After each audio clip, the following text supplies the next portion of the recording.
Čau! Ir jau otrā diena, kopš es rādu trikus, sāku rādīt. Pirmais triks man bija ar salveti, un otrais ir ar gumiju.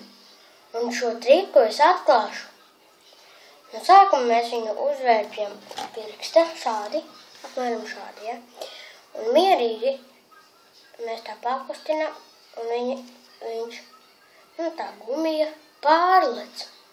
Mēs atkal uztaisam kulaku un pārlec. Kā to var dabūt gatavu? Tagad es paņemšu un jums parādīšu šo triku, kā viņu veikt. No sākuma jūs uztaisat šādu te,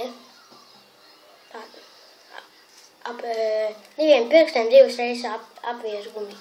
Tātad mēs no sākuma izteipam gumiju un ieliekam visus 4 pirkstus un atlaižam. Un tad viņa pārlec, jo šādi te, ja jūs tā te izdarīsiet, vienkārši tad viņa nepārlec. Un, ja jūs šādi izdarat, redzēt, kas notiek? Tā te viņa visu laiku lēkā. Paldies, un ceru, ka jums patika. Un, jā, ceru, ka jums patika. Un lieciet laikus un abonējiet manu kanālu. Paldies, skatījāties.